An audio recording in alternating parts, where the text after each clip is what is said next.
Suami saya menampar saya di depan peti jenazah ayahnya sendiri. Demi seorang adik ipar yang menuntut warisan 2 miliar. Mereka pikir saya hanya menantu tak berdaya yang menumpang di rumah ini. Malam itu juga, saya cabut tanda tangan saya dari satu surat. Dan dalam 3 hari, rumah megah tempat mereka berdiri sekarang bukan lagi milik mereka. Halo, sahabat.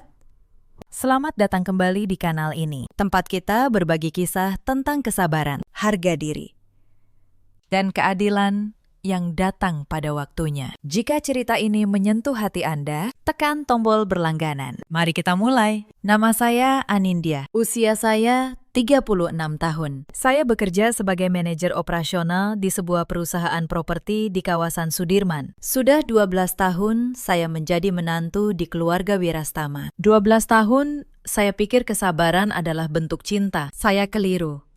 Suami saya bernama Reza. Anak bungsu, anak kesayangan. Lelaki yang dulu berjanji akan berdiri di depan saya bila badai datang. Janji itu ternyata serapuh kertas. Ibu mertua saya, Bu Sundari, 62 tahun. Perempuan yang senyumnya manis di depan tamu. Namun matanya selalu menghitung. Menghitung apa yang bisa diambil dari saya. Lalu ada Kirana, adik ipar saya. Adik perempuan Reza, 29 tahun. Cantik, manja, dan tidak pernah bekerja sehari pun dalam hidupnya. Hidupnya dibiayai oleh gengsi keluarga. Dan gengsi keluarga itu selama bertahun-tahun dibiayai oleh dompet saya. Rumah tempat kami tinggal berdiri di kawasan Pondok Indah. Rumah 2 lantai dengan pagar tinggi dan taman di depan. Tetangga memanggilnya rumah keluarga Wirastama. Mereka tidak tahu satu hal kecil. Sertifikat rumah itu atas nama saya, Anindya Kusumawardani. Itu cerita untuk nanti. Mari saya mulai dari awal. Saya menikah dengan Reza 12 tahun lalu. Saat itu, keluarga Wirastama sedang jatuh. Bapak mertua saya, Pak Hendra, baru saja bangkrut. Usaha kontraktornya gulung tikar, utang menumpuk. Rumah lama mereka di Bekasi disita bank. Saya masih ingat malam itu. Reza datang ke apartemen saya dengan mata merah. Ia bilang keluarganya akan kehilangan tempat tinggal. Saya, yang saat itu sudah punya karir mapan dan tabungan sendiri, mengambil keputusan yang mengubah hidup saya. Saya jual apartemen saya. Saya cairkan deposito saya. Saya tambah dengan pinjaman bank atas nama saya sendiri. Lalu saya beli rumah di Pondok Indah itu. Rumah yang cukup besar untuk menampung saya, Reza, dan kedua orang tuanya. Saya melakukannya karena cinta. Karena saya pikir keluarga adalah tempat kita saling menyelamatkan. Sertifikat rumah itu atas nama saya karena memang saya yang membayar. Tapi saya tidak pernah membanggakannya. Saya tidak pernah berkata, "Ini rumah saya." Saya selalu berkata, "Ini rumah kita." Kesalahan terbesar saya adalah berpikir mereka memandangnya sama. Tahun-tahun berlalu. Karir saya naik, gaji saya naik, dan seiring itu, tuntutan keluarga Wirastama juga naik. Awalnya kecil. Bu Sundari minta uang untuk arisan, 500.000. Saya beri. Lalu, Kirana minta uang untuk kuliah, katanya. 3 juta, saya beri. Kuliah itu tidak pernah selesai. Uangnya entah kemana. Lalu, Pak Hendra sakit-sakitan. Biaya rumah sakit, obat, perawat. Semuanya saya tanggung. Saya tidak pernah mengeluh. Ia bapak mertua saya, sudah selayaknya. Reza, suami saya bekerja, ya. Tapi gajinya selalu habis entah kemana. Untuk hobi, untuk teman, untuk gengsi, tagihan rumah, listrik, makan, sekolah anak kami. Semua jatuh ke pundak saya. Oh ya, kami punya satu anak. Namanya Bima. Sekarang 10 tahun. Satu-satunya alasan saya bertahan selama ini. Selama 12 tahun. Saya menjadi tulang punggung yang tak terlihat. Saya membiayai keluarga yang menganggap saya pelayan. Saya menelan setiap hinaan halus dengan senyum. Bu Sundari sering berkata di depan tamu, "Anindya ini beruntung sekali bisa masuk keluarga kami." Padahal kebenarannya terbalik. Merekalah yang beruntung ada saya. Kirana memanggil saya Mbak dengan nada yang selalu meremehkan. Seolah saya pembantu yang kebetulan punya gelar manajer. Saya bertahan. Karena Bima, karena saya ingin anak saya tumbuh dengan ayah dan kakek nenek. Karena saya percaya suatu hari kesabaran saya akan dihargai. Saya benar-benar bodoh. Fact pertama yang membuat saya mulai ragu adalah 3 tahun lalu. Saat itu, Kirana hamil di luar nikah. Lelaki yang menghamilinya kabur. Keluarga Wirastama panik. Bukan karena malu, tapi karena takut kehilangan muka di depan tetangga. Dan siapa yang dipaksa membersihkan kekacauan itu? Saya. Saya yang membayar biaya persalinan Kirana. Saya yang mengurus surat-surat anak itu. Saya yang menanggung semuanya. Sementara Kirana mengeluh karena saya tidak membelikannya kamar bayi yang cukup mewah. Saat itu Reza berkata kepada saya, "Sudahlah, dia adikku, kita harus bantu." Kata kita, padahal yang membantu hanya saya. Anak Kirana lahir. Namanya Sasa, gadis kecil yang manis, yang tidak bersalah apapun. Saya menyayangi Sasa seperti anak saya sendiri. Itu satu-satunya hal baik yang lahir dari kekacauan keluarga ini. Tapi luka itu mulai menumpuk, diam-diam. Seperti air yang menetes ke dalam ember retak. Saya mulai mencatat, bukan untuk balas dendam. Saat itu belum. Saya hanya seorang manajer keuangan yang terbiasa mencatat. Setiap transfer, setiap pengeluaran untuk keluarga ini, saya simpan semua bukti. Rekening koran, kwitansi, bukti transfer. Sebuah kebiasaan profesional yang kelak akan menjadi senjata saya. Lalu, 6 bulan lalu, Pak Hendra meninggal dunia. Dan saat itulah, topeng keluarga Wirastama benar-benar terlepas. Pemakaman Pak Hendra berlangsung sederhana. Saya yang mengurus semuanya. Tenda, catering, tahlilan 7 hari. Reza hanya duduk menerima tamu. Bu Sundari menangis dramatis di depan pelayat. Kirana sibuk memilih kerudung hitam yang paling bagus untuk foto. Saya tidak menghakimi cara orang berduka, tapi saya melihat sesuatu malam itu yang membuat perut saya dingin. Saat pelayat sudah pulang, saya tak sengaja mendengar percakapan dari ruang tengah. Suara Bu Sundari, suara Kirana, dan suara Reza. Mereka sedang membicarakan harta. Bu Sundari berkata, "Sekarang Bapak sudah tidak ada. Rumah ini harus kita amankan. Jangan sampai jatuh ke tangan orang luar." Orang luar, itu saya. Setelah 12 tahun, setelah semua yang saya beri, saya masih orang luar. Kirana menyahut, "Iya. Bu, aku juga butuh modal." Sasa makin besar. "Aku mau buka usaha. Mbak Anindya kan punya banyak. Masa untuk keluarga sendiri pelit?" Lalu suara Reza, suara suami saya, yang saya tunggu untuk membela saya. Ia berkata, "Nanti aku bicara sama Anindya. Dia pasti nurut." Dia selalu nurut. Dia selalu nurut.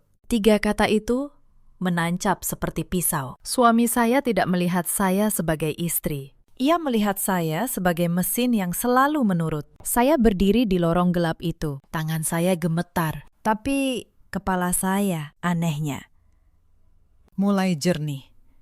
Untuk pertama kalinya dalam 12 tahun, kabut cinta yang menutupi mata saya mulai menipis. Saya tidak tidur malam itu. Saya membuka laptop saya. Saya buka folder lama. Folder berisi semua catatan keuangan saya selama 12 tahun. Dan saya buka satu dokumen yang selama ini saya lupakan keberadaannya. Sertifikat rumah atas nama Anindya Kusumawardhani. Saya menatap nama saya sendiri di layar. Dan untuk pertama kalinya, saya tidak melihatnya sebagai beban. Saya melihatnya sebagai sesuatu yang lain. Tapi saya belum melakukan apa-apa. Saya masih berharap. Mungkin saya salah dengar. Mungkin Reza akan berubah. Mungkin keluarga ini masih punya hati. Harapan itu hancur seminggu kemudian. Pagi itu, di meja makan, Bu Sundari memulai serangannya. Ia meletakkan secangkir teh dengan keras, lalu berkata, "Anindya, kita perlu bicara serius soal rumah ini." Saya tetap tenang. "Ada apa?" "Bu," Bu Sundari berkata, "rumah ini kan peninggalan keluarga Wirastama. Sekarang Bapak sudah tiada. Sudah sepantasnya sertifikatnya dibalik nama ke Reza sebagai anak laki-laki. Biar jelas, biar rapi." Saya menahan napas. Mereka pikir saya tidak tahu apa yang mereka rencanakan. Saya menjawab pelan, "Bu, sertifikat rumah ini atas nama saya, karena memang saya yang membelinya. 12 tahun lalu." Suasana langsung berubah. Wajah Bu Sundari mengeras. Kirana yang sedang menyuapi Sasa langsung menoleh dengan tatapan tajam. Kirana berkata, "Maksud Mbak apa? Rumah ini punya keluarga kami. Mbak cuma numpang nama doang." "Numpang Mama." Saya hampir tertawa. Tapi saya menahannya. Saya menoleh ke Reza. Saya menunggu suami saya berkata sesuatu. Apapun. Membela saya. Mengakui kebenaran. Mengatakan, Anindya yang membeli rumah ini. Kita berhutang budi padanya. Tapi Reza menunduk. Mengaduk kopinya. "Diameter." Diamnya Reza saat itu lebih menyakitkan daripada 1000 hinaan. Sejak hari itu, hidup di rumah itu berubah menjadi neraka kecil yang dirancang untuk mengusir saya. Bu Sundari mulai memperlakukan saya seperti tamu yang tak diundang. Ia mengunci dapur dan berkata, bahan makanan sedang menipis. Padahal saya yang membayar belanja bulanan. Ia memindahkan barang-barang saya dari kamar utama ke kamar belakang yang sempit. Dengan alasan, kamar utama akan dipakai untuk Kirana dan Sasa. Saya pindah tanpa protes. Saya hanya mengamati, mencatat, menunggu. Tapi tekanan terus meningkat dengan cara yang semakin keji. Suatu hari, saya pulang dan mendapati semua dokumen kerja saya yang tersimpan di lemari kamar berserakan di lantai. Berantakan, seolah ada yang sengaja mengobrak-abriknya. Beberapa berkas penting hilang. Saya tahu siapa pelakunya. Mereka mencari sertifikat rumah, berharap bisa memusnahkannya. Untungnya, sertifikat asli sudah lama saya simpan di safe deposit box bank. Yang ada di rumah hanya saliman. Tapi tindakan itu menunjukkan satu hal. Mereka sudah berani melanggar batas. Mereka rela mencuri demi merebut apa yang bukan hak mereka. Saya tidak marah-marah. Saya hanya merapikan kembali dokumen saya. Lalu, malam itu, saya memasang kunci tambahan di lemari saya. Dan saya mulai memikirkan langkah yang lebih serius. Mereka juga mulai mengisolasi saya dari Bima. Bu Sundari sering melarang Bima bermain dengan saya. Dengan dalih, saya terlalu sibuk bekerja. Ia mencoba meracuni pikiran anak saya, berkata bahwa ibunya lebih mencintai pekerjaan daripada keluarga. Tapi Bima, anak saya yang cerdas, tahu kebenarannya. Ia tetap memeluk saya setiap malam dan berbisik, "Bima sayang Bunda." Ikatan antara saya dan Bima adalah satu hal yang tidak pernah bisa mereka rusak. Sekuat apapun mereka mencoba. Lalu serangan kedua datang. Lebih kasar. Suatu sore, saya pulang kerja dan mendapati seorang lelaki asing sedang mengukur ruang tamu dengan meteran. Di sampingnya berdiri Kirana. Tersenyum penuh kemenangan. Saya bertanya, "Ini siapa?"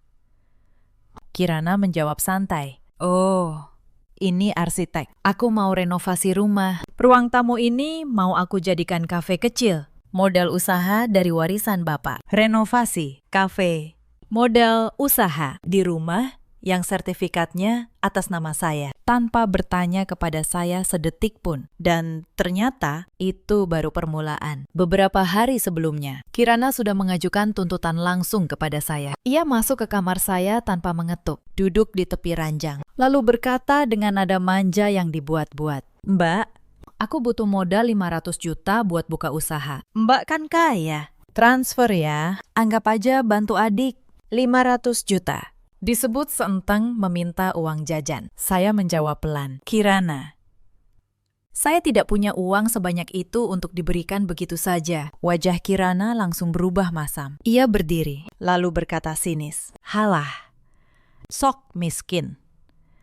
Padahal gaji Mbak puluhan juta. Pelit banget jadi orang. Pantas aja keluarga ini nggak pernah benar-benar nganggep Mbak." Lalu, ia keluar, membanting pintu kamar saya. Saya duduk diam, bukan karena uangnya, tapi karena saya akhirnya benar-benar paham. Bagi mereka, saya bukan manusia. Saya hanya sumber uang yang harus terus mengalir. Dan ketika aliran itu berhenti, saya tidak lagi punya nilai di mata mereka. Insiden dengan arsitek itu terjadi tak lama setelah penolakan saya soal modal usaha. Ini adalah cara Kirana menunjukkan bahwa ia tidak menerima jawaban tidak dari saya. Saya menahan amarah. Saya berkata pada arsitek itu dengan tenang, "Maaf, Pakistan. Pekerjaan ini ditunda dulu. Ada hal yang harus dibereskan." Kirana langsung naik pitam. Mbak jangan ikut campur. Ini urusan keluarga kami." "Mbak siapa?" Saya menatapnya. "Lama." Lalu saya menjawab, "Saya pemilik rumah ini." Kirana tertawa mengejek. Lalu ia berteriak memanggil ibunya. Bu Sundari datang dengan wajah garang. Dan saat itulah tangannya terangkat. Plak. Bu Sundari menampar pipi saya di depan arsitek asing itu. Di rumah yang saya beli dengan keringat saya sendiri. "Berani-beraninya kamu mengaku pemilik rumah ini," teriaknya. "Dasar menantu durhaka. Tidak tahu diri, kamu pikir karena punya uang, kamu bisa mengatur keluarga ini." Pipi saya panas, tapi hati saya anehnya dingin. Sangat dingin. Saya tidak membalas. Saya hanya menatap mata Bu Sundari dalam-dalam. Lalu saya berbalik dan masuk ke kamar. Saya mengunci pintu, dan di balik pintu itu, saya tidak menangis. Saya membuka laptop saya. Malam itu, saya menelpon satu orang, Pak Wibowo, notaris langganan perusahaan saya. Orang yang sudah saya percaya bertahun-tahun. Saya bertanya satu hal sederhana. Apakah sertifikat atas nama saya masih sah secara hukum, meski selama ini saya tinggal bersama keluarga suami? Jawabannya membuat saya bisa bernapas lega untuk pertama kalinya. Sertifikat itu 100% hak milik saya. Tidak ada satupun anggota keluarga Wirastama yang punya klaim hukum atasnya. Bahkan Reza sekalipun. Karena rumah itu saya beli sebelum ada percampuran harta yang tercatat. Saya menutup telepon. Saya menatap langit-langit kamar. Dan saya mulai menyusun rencana. Tapi saya belum bertindak. Saya ingin melihat seberapa jauh mereka berani. Saya ingin mereka menggali lubang mereka sendiri sedalam mungkin. Mereka tidak mengecewakan saya. Minggu berikutnya, tekanan meningkat. Reza akhirnya bicara. Tapi bukan untuk membela saya. Suatu malam, ia masuk ke kamar belakang tempat saya tidur sekarang. Ia duduk di tepi ranjang dengan wajah memohon yang dibuat-buat. "Anindya," katanya, "aku mohon. Demi keutuhan keluarga, balik nama saja sertifikat itu ke aku. Ibu sudah tua, dia butuh ketenangan. Kirana butuh modal. Kamu kan istri yang baik, kamu pasti mau berkorban sedikit lagi, kan?" Berkorban sedikit lagi. Setelah 12 tahun, setelah satu rumah, satu apartemen, semua tabungan, semua karir yang saya bagi, saya menatap suami saya, lelaki yang dulu saya cintai, dan saya bertanya pelan, "Reza, kalau saya menolak, apa yang akan terjadi?" Wajahnya berubah. Topeng memohon itu lepas. Ia berkata dingin, "Kalau kamu menolak, jangan salahkan aku kalau keluarga ini tidak lagi menganggapmu ada. Itu ancaman." Dari mulut suami saya sendiri, saya tersenyum. Senyum yang membuat Reza bingung. "Baiklah," kata saya. "Beri saya waktu. Saya akan memikirkannya." Reza pergi dengan wajah puas. Ia pikir, ia menang. Ia pikir saya akan menurut seperti biasa. Ia tidak tahu. Malam itu, saya tidak sedang memikirkan apakah akan menyerahkan rumah. Saya sedang memikirkan bagaimana cara terbaik untuk mengambil kembali hidup saya sepenuhnya. Keesokan paginya, sebuah peristiwa kecil menjadi pemicu terakhir. Saya sedang menyiapkan sarapan untuk Bima sebelum sekolah. Bima, anak saya, anak satu-satunya. Ia datang ke dapur dengan mata sembab. Ia berkata, "Bunda, tadi malam nenek bilang aku dan Bunda akan diusir dari rumah ini. Apa itu benar?" Hati saya hancur, bukan untuk diri saya, tapi untuk anak saya yang masih 10 tahun, yang harus mendengar ancaman seperti itu dari neneknya sendiri. Saya berlutut. Saya peluk Bima. Saya berkata pelan, "Tidak. Sayang, tidak ada yang akan mengusir kita. Karena rumah ini milik Bunda. Dan Bunda tidak akan pernah membiarkan siapapun menyakitimu." Saat itulah, di dapur itu, dengan anak saya dalam pelukan, keraguan terakhir saya lenyap. Tidak ada lagi cinta yang perlu saya selamatkan. Tidak ada lagi keluarga yang perlu saya pertahankan. Yang ada hanya saya dan Bima, dan saya akan melindungi anak saya dengan segala cara. Tapi sebelum saya bertindak, Mereka melancarkan 2 serangan lagi. 2 serangan yang justru memperkuat tekad saya. Serangan pertama terjadi di sekolah Bima. Suatu siang, saya mendapat telepon dari wali kelas. Katanya, ada masalah dengan pembayaran uang sekolah Bima. Saya bingung, karena saya selalu membayar tepat waktu. Setelah saya selidiki, ternyata Bu Sundari diam-diam menelpon pihak sekolah. Ia mengaku sebagai nenek Bima dan meminta agar tagihan sekolah dialihkan. Katanya keluarga sedang kesulitan keuangan. Tujuannya jelas, mempermalukan saya, membuat saya terlihat tidak mampu membiayai anak saya sendiri. Di sekolah tempat Bima belajar. Saya datang ke sekolah hari itu juga. Saya tunjukkan bukti pembayaran. Saya jelaskan situasinya kepada wali kelas. Untungnya, pihak sekolah memahami. Tapi luka itu menancap. Mereka tidak hanya menyerang saya. Mereka mulai menyeret anak saya yang tidak bersalah. Malam itu, saya menatap Bima yang tidur pulas. Dan saya berjanji dalam hati, tidak ada lagi. Tidak akan saya biarkan mereka menyentuh anak saya. Serangan kedua datang seminggu kemudian. Dan kali ini, menyangkut harga diri saya di tempat kerja. Kirana, entah dari mana mendapat nomornya, mengirim pesan kepada beberapa rekan kerja saya. Pesan itu berisi fitnah. Katanya, saya merebut harta keluarga suami. Saya menantu durhaka yang menelantarkan mertua. Ia berharap reputasi saya hancur di kantor. Tapi rencana itu gagal total. Rekan-rekan saya mengenal siapa saya. Mereka tahu integritas saya selama bertahun-tahun. Salah satu dari mereka justru meneruskan pesan fitnah itu kepada saya sebagai peringatan. Tanpa sadar, Kirana baru saja memberi saya bukti tertulis tambahan. Bukti pencemaran nama baik, lengkap dengan nomor pengirim dan tanggal. Saya menyimpan tangkapan layar pesan itu dengan tenang. Map bukti saya semakin tebal dan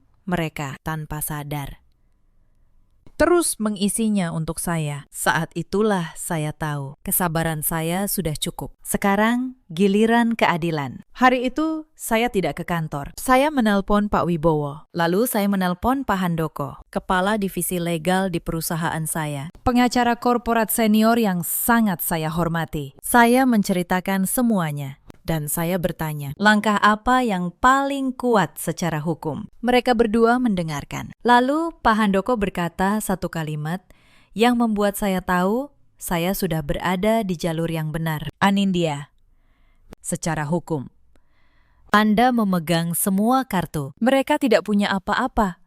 Mari kita susun semuanya dengan rapi. Hitam di atas putih. Hitam di atas putih. Itulah senjata saya. Selama 3 hari berikutnya, saya bekerja dalam diam. Di luar, saya tetap menantu yang patuh. Saya memasak, saya tersenyum. Saya berkata sedang mempertimbangkan permintaan mereka. Mereka semua tersenyum penuh kemenangan. Mengira saya akan menyerah, tapi di balik layar, saya menyiapkan segalanya. Bersama Pak Wibowo, saya menyiapkan dokumen-dokumen resmi. Bersama Pak Handoko, saya menyiapkan surat-surat hukum. Saya mengumpulkan semua bukti 12 tahun, rekening koran, bukti transfer, kwitansi rumah sakit, bukti pembelian rumah. Semuanya tersusun rapi dalam satu map tebal. Dan ada satu hal lagi yang mereka tidak tahu. 3 bulan lalu, saat insiden Kirana dengan arsitek itu, saya diam-diam memasang kamera CCTV kecil di ruang tamu dan ruang tengah. Bukan untuk menyintai. Awalnya hanya untuk keamanan Bima. Tapi kamera itu ternyata merekam segalanya. Setiap ancaman, setiap hinaan, setiap rencana jahat mereka untuk merebut rumah saya. Saya punya bukti tertulis. Saya punya bukti hukum. Dan sekarang saya punya bukti rekaman. Permainan sebenarnya baru akan saya mulai. Pada hari ketiga, mereka kehilangan kesabaran, dan itu memberi saya alasan sempurna. Sore itu, Kirana mengadakan acara di rumah, tanpa izin saya, tentu saja. Ia mengundang calon mertuanya yang baru. Rupanya Kirana akan menikah lagi dengan seorang pengusaha kaya, dan ia ingin memamerkan rumah megah keluarga Wirastama kepada keluarga calon suaminya. Rumah saya dipakai untuk memamerkan gengsi keluarga yang ingin mengusir saya. Saya pulang kerja dan mendapati rumah penuh tamu. Bu Sundari mengenakan kebaya termahalnya. Kirana berdandan menor. Reza memakai jas. Mereka semua tertawa, menyajikan hidangan mewah yang sekali lagi dibayar dari kartu yang terhubung ke rekening saya. Saat saya masuk, Bu Sundari langsung mendekat dan berbisik tajam. Kamu masuk ke kamar belakang. Jangan keluar. Jangan permalukan keluarga ini di depan calon besan. Saya hanya tersenyum. Baik, Bu, jawab saya tenang. Tapi saya tidak masuk ke kamar belakang. Saya naik ke lantai 2, ke kamar Bima. Dan saya menelpon Pak Wibowo dan Pak Handoko. Saya berkata, semuanya sudah siap. Datanglah besok pagi, bawa semua dokumennya. Lalu, saya turun kembali, dan saya duduk di antara para tamu. Dengan tenang, wajah Bu Sundari memerah-marah. Kirana memandang saya dengan tatapan benci. Tapi mereka tidak bisa berbuat apa-apa di depan calon besan. Mereka harus menjaga citra keluarga terhormat. Calon mertua Kirana, seorang ibu paruh baya yang anggun, bertanya ramah kepada saya. Dan ini siapa, ya? Sebelum saya menjawab, Kirana cepat menyela.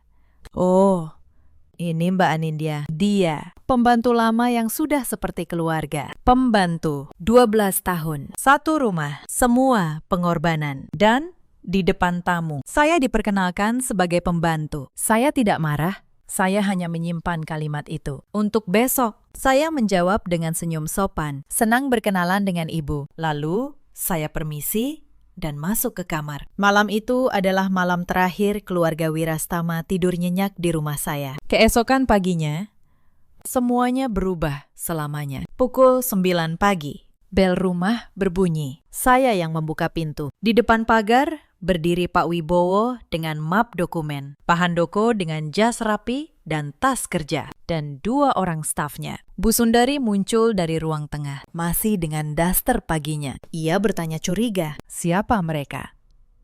Saya menjawab, tenang, mereka tamu saya, Bu.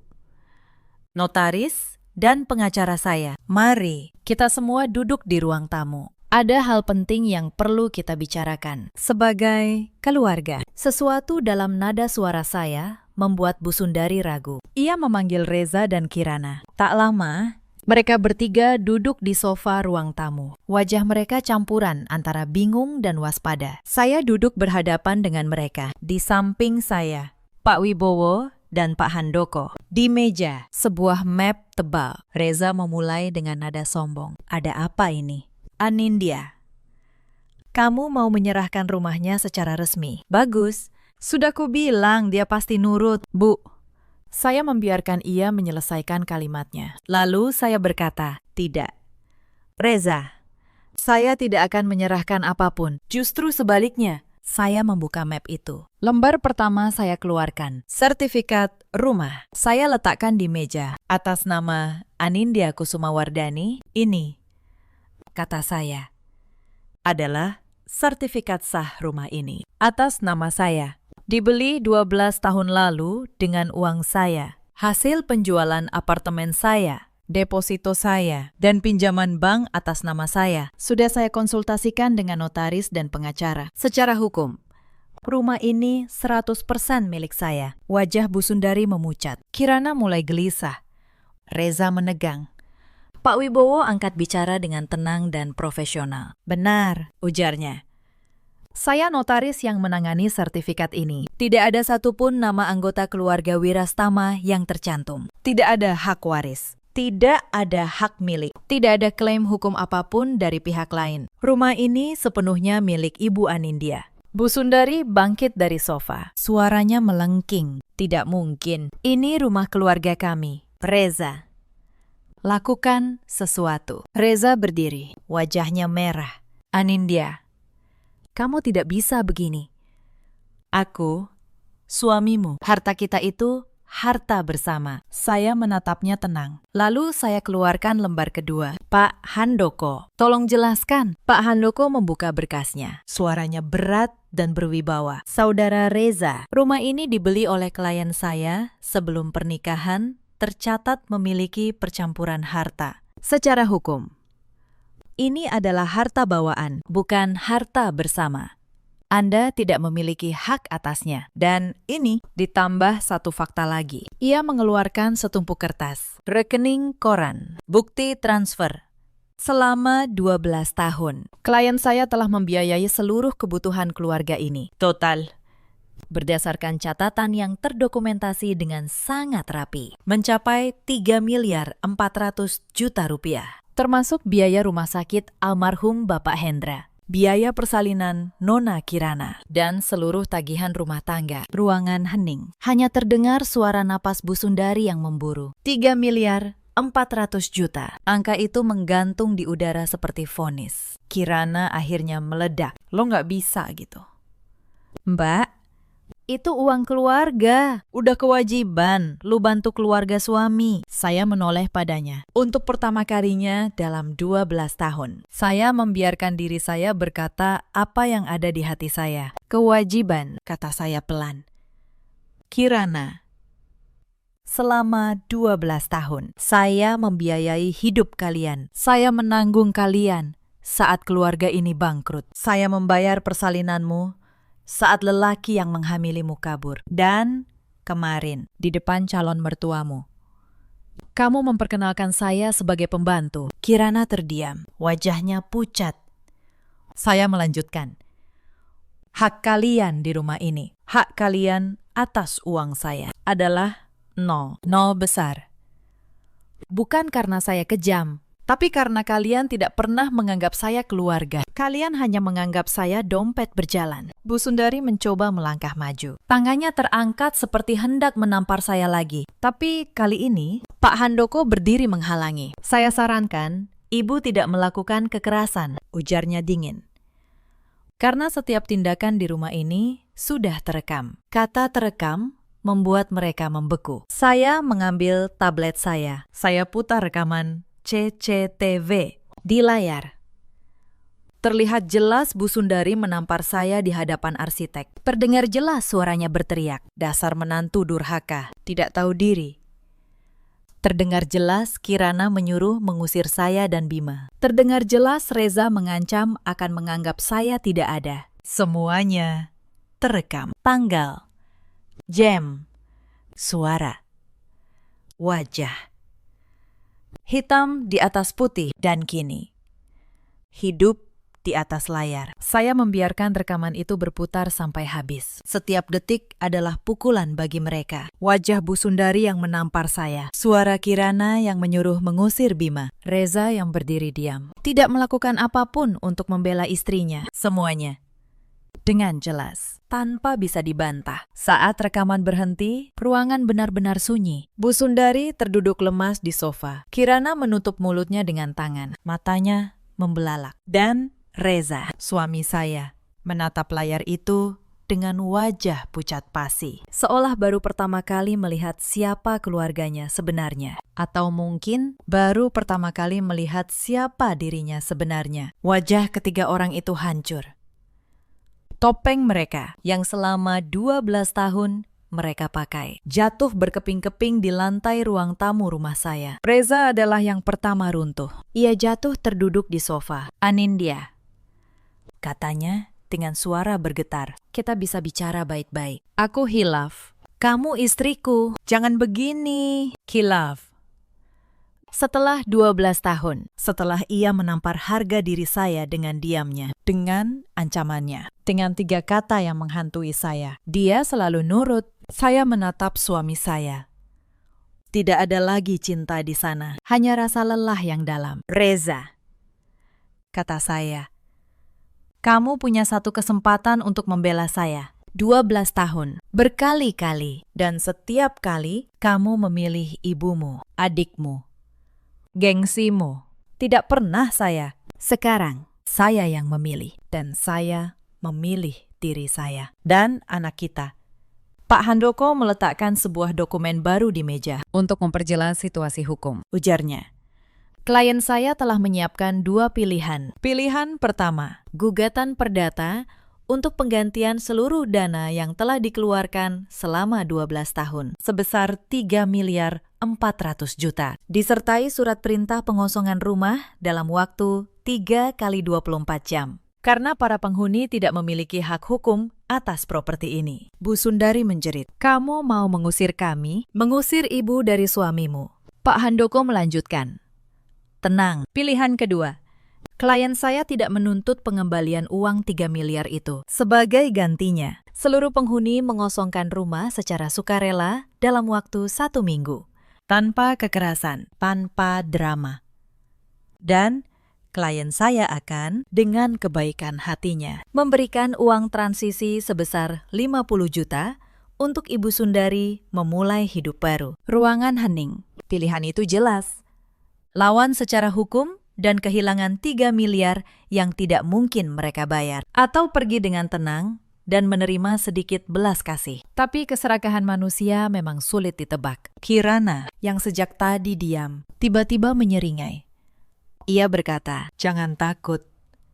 Bu, Mbak Anindya nggak akan berani bawa ini ke pengadilan. Dia gengsi. Dia takut malu. Kita lawan saja. Aku punya kenalan pengacara. Saya hampir tertawa. Mereka masih meremehkan saya. Bahkan di saat seperti ini. Saya tidak menjawab. Saya hanya berkata, silahkan. Pikirkan baik-baik. Kalian punya waktu sampai besok." Lalu, saya bangkit. Dan saya mengantar Pak Wibowo dan Pak Handoko ke pintu. Di belakang saya, terdengar suara mereka mulai bertengkar. Bu Sundari menyalahkan Kirana. Kirana menyalahkan Reza. Reza diam. Kepalanya tertunduk dalam. Untuk pertama kalinya, parasit-parasit itu saling memakan satu sama lain. Malam itu, mereka memilih jalan keserakahan. Persis seperti yang saya duga. Kirana benar-benar menghubungi seorang pengacara. Dan keesokan harinya, sebuah surat somasi dikirim ke rumah. Ditujukan kepada saya. Saya membaca surat itu di ruang tengah. Pak Wibowo, yang kebetulan sedang berkunjung, ikut membaca. Isi somasi itu sungguh konyol. Mereka menuduh saya melakukan penipuan dengan mengatasnamakan rumah keluarga. Mereka menuntut saya menyerahkan sertifikat dan membayar ganti rugi imaterial sebesar 1 miliar atas pencemaran nama baik keluarga Wirastama. Pencemaran nama baik dari keluarga yang menampar saya dan menyebut saya pembantu. Pak Wibowo membaca surat itu, lalu tertawa kecil. "Ibu Anindya," ujarnya, "ini somasi paling lemah yang pernah saya baca. Pengacara yang menulis ini jelas tidak memeriksa fakta. Mereka justru menggali kubur mereka sendiri lebih dalam." Saya tersenyum. Karena saya tahu somasi itu adalah hadiah. Mereka memberi saya alasan hukum yang sempurna untuk menghancurkan klaim mereka sepenuhnya. Saya mengirim foto somasi itu ke Pak Handoko. Tak sampai 15 menit, ia menelpon. Suaranya terdengar geli. "Anindya," ujarnya, "ini lelucon. Mereka menuduh penipuan, padahal sertifikat sah atas nama Anda dengan bukti pembayaran lengkap. Mereka menuntut pencemaran nama baik, padahal Anda punya rekaman mereka yang menghina dan menyerang Anda. Surat ini justru memperkuat posisi Anda. Mari kita balas dengan tegas." Dan kami pun membalas. Pak Handoko menyusun surat jawaban resmi, bukan sekedar membantah somasi, tapi balik menggugat. Pertama, gugatan perdata penggantian dana 3 miliar 400 juta. Kedua, laporan pidana atas tindak kekerasan, yaitu penamparan yang terekam CCTV. Ketiga, gugatan pencemaran nama baik balik atas tuduhan penipuan yang tidak berdasar. Surat balasan itu dikirim ke pengacara Kirana dan reaksinya, seperti yang sudah saya duga, adalah kepanikan total. 3 hari kemudian, pengacara Kirana menelpon Pak Handoko, memohon perdamaian. Rupanya, begitu pengacara itu memeriksa bukti-bukti yang kami miliki, ia langsung menyadari kliennya tidak punya peluang sama sekali. Bahkan ia menyarankan Kirana untuk mencabut somasi dan segera mengosongkan rumah. Sebelum kasus pidana benar-benar bergulir, permainan selesai. Dan mereka kalah telak. Saya bisa saja menghancurkan mereka sepenuhnya. Membawa Bu Sundari ke pengadilan atas pengamparan itu. Menuntut 3 miliar yang akan membuat mereka jatuh miskin selamanya. Saya punya semua kartu untuk itu. Tapi saya berhenti sejenak. Saya teringat Sasa, keponakan kecil yang tidak bersalah. Saya teringat Bima, anak saya, yang tidak perlu tumbuh dengan dendam. Saya memilih jalan yang berbeda. Bukan karena mereka pantas menerima belas kasih, tapi karena saya tidak ingin menjadi seperti mereka. Saya menarik gugatan pidana, tapi syaratnya tetap tegas. Mereka harus mengosongkan rumah dalam 1 minggu. Mereka harus menandatangani surat pernyataan resmi, hitam di atas putih, bahwa mereka tidak memiliki hak apapun atas rumah dan harta saya, dan tidak akan pernah mengganggu saya atau Bima lagi selamanya. Dan Reza. Untuk Reza, saya menyiapkan 1 dokumen terakhir, surat gugatan cerai. Hari penandatanganan tiba seminggu kemudian. Pak Wibowo datang membawa semua dokumen di ruang tamu yang sama, tempat mereka dulu memamerkan gengsi kepada calon besan. Kini mereka duduk dengan kepala tertunduk. Bu Sundari menandatangani surat pernyataan dengan tangan gemetar. Tidak ada lagi kebaya mahal. Tidak ada lagi senyum di depan tamu. Hanya seorang perempuan tua yang keserakahannya telah menelan dirinya sendiri. Kirana menandatangani sambil menahan tangis. Bukan tangis penyesalan, tangis karena kalah. Rencananya menikahi pengusaha kaya itu juga gagal, karena keluarga calon suaminya mendengar kabar tentang skandal keluarga ini dan membatalkan lamaran. Tanpa rumah megah untuk dipamerkan, tanpa keluarga terhormat untuk dibanggakan, Kirana kehilangan satu-satunya modalnya, gengsi. Lalu, giliran Reza. Saya meletakkan surat gugatan cerai di depannya. Tangannya bergetar memegang pena. Anindya, fisiknya. Terakhir kali. Beri aku kesempatan. Aku akan berubah. Aku akan memilihmu kali ini. Saya menatapnya. Tenang. Tanpa amarah. Tanpa air mata. Reza, kata saya. Kesempatan tidak datang 12 kali. Kamu sudah memilih berkali-kali. Sekarang biarkan saya memilih kedamaian. Ia menandatangani. Dan dengan 1 tanda tangan itu, 12 tahun pernikahan yang dibangun di atas pengorbanan satu pihak berakhir. Sore itu juga, mereka mengemasi barang-barang mereka. Saya tidak mengusir mereka dengan kasar. Saya hanya berdiri di teras, menggandeng Bima, menyaksikan mobil mereka pergi meninggalkan pagar rumah saya untuk terakhir kalinya. Bu Sundari sempat menoleh. Matanya bertemu mata saya. Tidak ada kata, tidak perlu kata. Lalu mobil itu berbelok dan menghilang di ujung jalan. Rumah itu, untuk pertama kalinya dalam 12 tahun, terasa benar-benar menjadi rumah saya. Malam itu, saya dan Bima duduk di ruang tengah yang kini lengang. Saya memasak makanan sederhana, ikan goreng, sayur asam, sambal terasi. Makanan yang dulu tidak pernah boleh saya masak karena Bu Sundari bilang itu makanan kampung. Bima makan dengan lahap. Lalu ia berkata, "Bunda, sekarang rumahnya terasa lebih lega ya." Saya tersenyum. Iya, sayang. Lebih lega, lebih tenang. Untuk pertama kalinya dalam waktu yang sangat lama, saya tidur nyenyak tanpa beban di dada. 6 bulan berlalu sejak hari itu. Hidup saya dan Bima berubah seperti langit dan bumi. Tidak ada lagi tuntutan. Tidak ada lagi hinaan. Tidak ada lagi transfer ratusan juta yang menguras tabungan saya setiap bulan. Karir saya melesat. Tanpa beban menanggung, keluarga yang tidak tahu terima kasih. Saya bisa fokus pada pekerjaan. Saya dipromosikan menjadi direktur operasional. Tabungan pendidikan Bima terisi penuh. Saya bahkan sempat merenovasi kamar Bima menjadi kamar impiannya. Penuh dengan poster luar angkasa yang ia sukai. Rumah pondok indah itu pun berubah. Bukan secara fisik, tapi secara rasa. Tidak ada lagi suara bentakan di pagi hari. Tidak ada lagi tatapan menghakimi saat saya pulang kerja. Akhir pekan, saya dan Bima memasak bersama di dapur. Kami menonton film. Kami berkebun kecil-kecilan di taman depan. Hal-hal sederhana yang dulu tidak pernah bisa saya nikmati. Karena rumah saya sendiri terasa seperti medan perang, saya juga mulai membuka diri kembali. Saya yang dulu menutup hidup hanya untuk melayani keluarga Wirastama, kini punya waktu untuk diri saya sendiri. Bertemu teman-teman lama, mengejar hobi yang sempat saya kubur untuk pertama kalinya dalam 12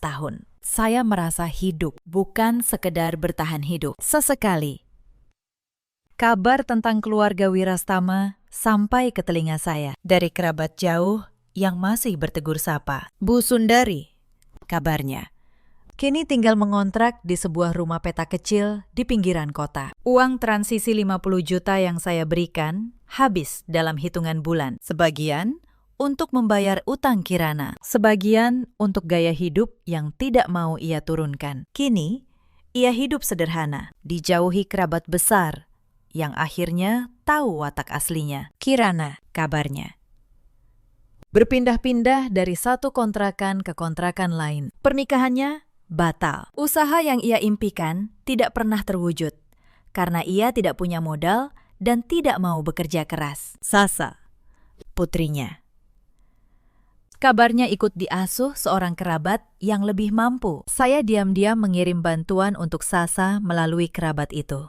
Anak itu tidak bersalah.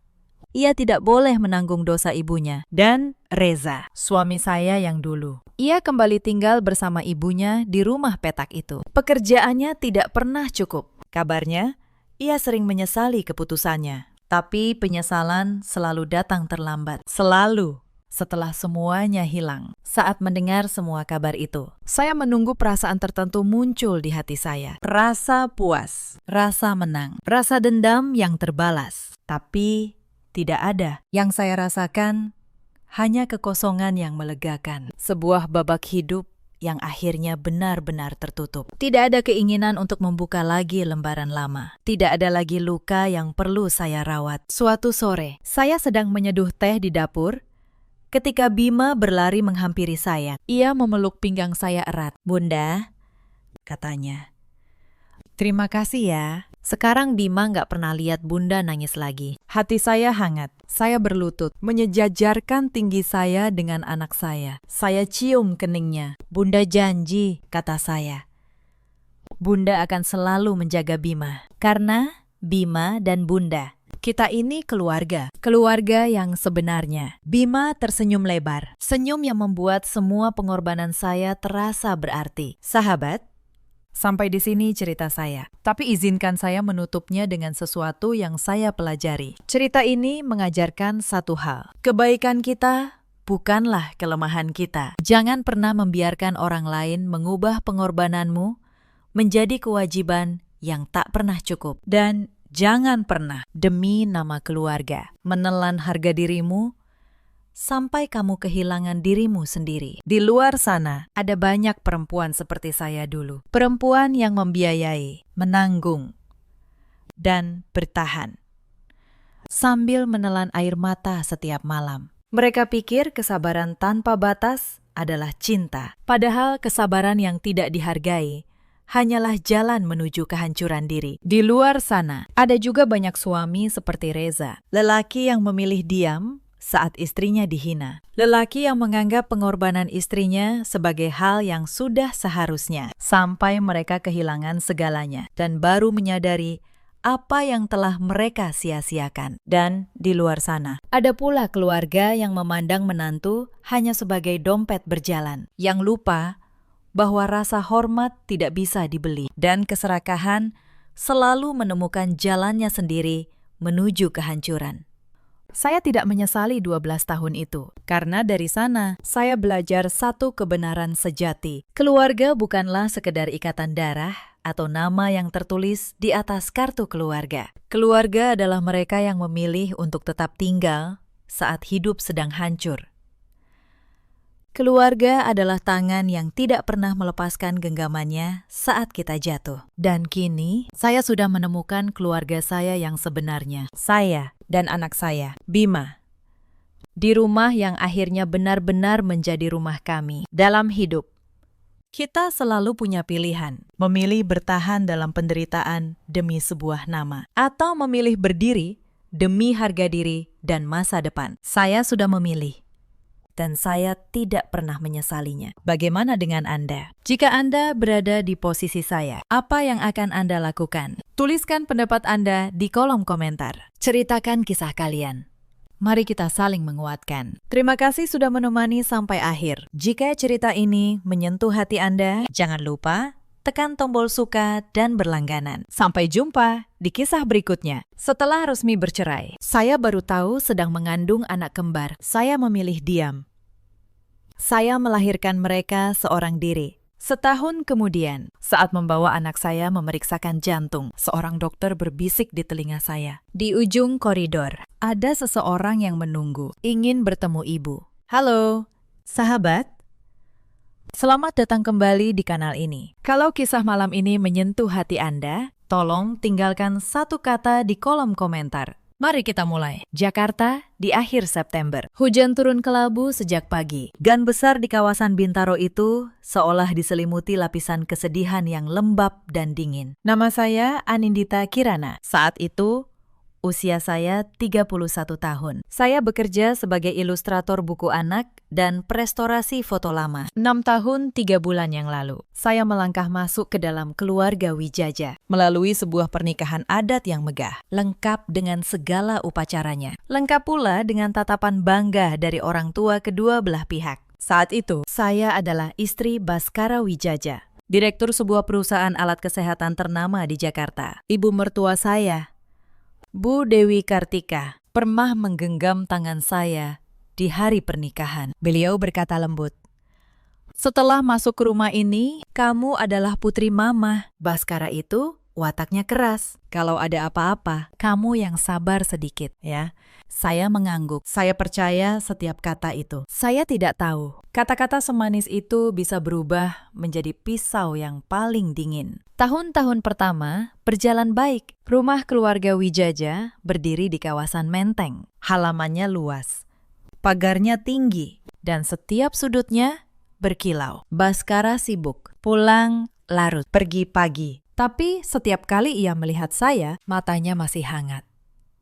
Itu sudah cukup bagi saya saat itu. Saya mengisi hari dengan menggambar. Saya juga membantu Bu Dewi mengurus rumah. Saya pikir inilah keluarga yang akan saya jaga seumur hidup. Lalu Sherina datang. Sherina adalah sepupu Baskara dari pihak ibu. Usianya 29 tahun. Ia tinggal di rumah itu dengan alasan sedang mencari kerja di Jakarta. Sejak hari pertama, ada sesuatu dalam tatapannya yang membuat saya tidak nyaman. Senyumnya manis, tapi senyum itu tidak pernah sampai ke matanya. Mbak Anindita beruntung sekali, katanya suatu sore, dapat suami sekaya Mas Baskara. Padahal Mbak cuma tukang gambar, kan?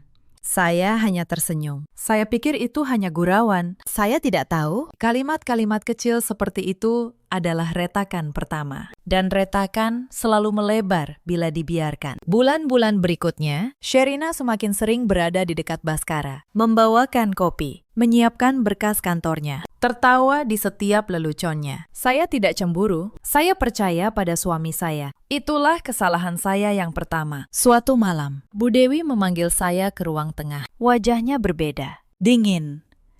"Anindita," katanya pelan. "Mama dengar kabar yang tidak enak." Saya menatapnya bingung. "Kabar apa?" "Bu." Beliau meletakkan sebuah ponsel di atas meja. Di layarnya ada sebuah foto saya di sebuah kafe, sedang duduk berhadapan dengan seorang pria yang tidak saya kenal. Jantung saya berdebar. "Bu, ini bukan seperti yang ibu kira." "Lalu, seperti apa?" Suaranya meninggi sedikit. "Itu kamu atau bukan?" "Itu memang saya, tapi pria itu klien. Dia memesan ilustrasi untuk buku anaknya. Kami hanya membicarakan pekerjaan." Bu Dewi memandang saya lama. Mama harap begitu. Tapi cara beliau memandang saya malam itu sudah berubah. Saya merasakannya. Sesuatu telah retak, dan saya tidak tahu cara menambalnya. Belakangan, saya baru mengerti. Foto itu diambil oleh Sherina. Ia mengikuti saya ke pertemuan kerja, lalu memotret dari sudut yang membuat segalanya tampak salah. Itu baru permulaan. Beberapa hari kemudian, sebuah pesan masuk ke ponsel Baskara. Pesan itu berisi foto yang sama, ditambah kalimat-kalimat yang tidak pernah saya tulis. Kalimat mesra, seolah saya mengirimnya pada pria asing itu. Saya tidak pernah menulisnya. Nomor itu bukan nomor saya. Tapi siapa yang akan percaya seorang istri yang membela diri? Baskara pulang malam itu dengan wajah yang belum pernah saya lihat. Ia melempar ponselnya ke atas meja. "Jelaskan. katanya dingin. Saya menjelaskan. Saya mengatakan nomor itu palsu. Pesan itu bukan dari saya. Pria itu hanya klien. Saya bicara sampai suara saya bergetar. Baskara hanya menatap dinding. Aku capek. Anindita. 3 kata itu menghantam saya lebih keras daripada bentakan. Malam itu, di kamar kami yang luas, saya tidur memunggungi suami saya untuk pertama kalinya. Tapi malam itu, saya belum tahu apa yang sudah disiapkan oleh orang-orang di rumah ini. Esok paginya, Sherina menyajikan sarapan dengan senyum yang lebih lebar dari biasanya. Mbak Anindita kelihatan capek, katanya. Tidur nyenyak, kan? Semalam. Saya menatapnya. Untuk pertama kalinya, saya melihat kemenangan kecil di matanya. Dan saya mengerti, ini bukan kebetulan. Hari-hari berikutnya berubah menjadi neraka yang sunyi. Bu Dewi mulai menghitung setiap kesalahan saya. Sayur yang terlalu asin, lantai yang kurang bersih, suara saya yang katanya terlalu keras saat menelpon. Dulu Mama kira kamu anak baik, katanya suatu hari. Ternyata kamu pandai sekali menutupi. Saya ingin membela diri, tapi setiap kata yang keluar dari mulut saya hanya menjadi bukti baru bahwa saya membantah orang tua. Sherina menambahkan minyak ke dalam api. Ia berbisik pada Bu Dewi di dapur. Ia menangis pura-pura di depan Baskara, mengaku takut pada saya. Ia menaruh barang-barang di tempat yang salah, lalu menyalahkan saya. Saya melihat semuanya, tapi melihat dan bisa membuktikan adalah 2 hal yang berbeda. Suatu sore, saya menemukan sesuatu yang membuat darah saya membeku. Di dalam tas Sherina, tergeletak sebuah kartu SIM dan sebuah ponsel lama. Saya menyalakannya. Di dalamnya ada draft pesan-pesan mesra itu. Pesan yang seolah saya kirim pada pria asing. Semuanya diketik dari ponsel ini. Tangan saya gemetar. Akhirnya, saya punya bukti. Saya memotret layar itu dengan ponsel saya. Saya menyimpan 3 gambar. Lalu saya meletakkan kembali ponsel itu persis seperti semula. Saya belum tahu kapan harus menggunakannya. Tapi naluri saya berkata, simpan dulu.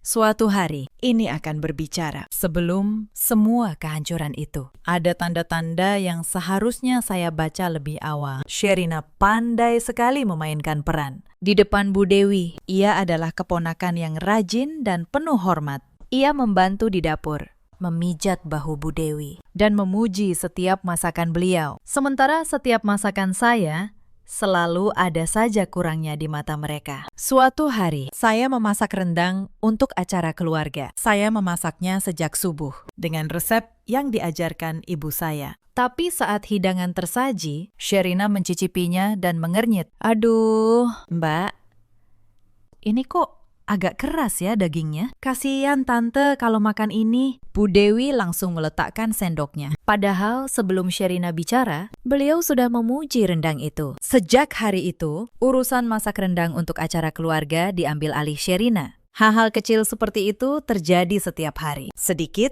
demi sedikit, Sherina menggeser posisi saya di rumah itu. Sementara saya terlalu naif untuk menyadarinya. Lalu ada peristiwa kalung. Bu Dewi memiliki sebuah kalung emas warisan yang sangat ia jaga. Suatu hari, kalung itu hilang dari kamarnya. Seisi rumah heboh. Dan entah bagaimana, Sherina menemukan kalung itu di dalam laci meja rias saya. Mbak Anindita, kata Sherina dengan suara pura-pura sedih. Kenapa kalung tante ada di kamar Mbak? Aku tidak menuduh, tapi ini kan aneh.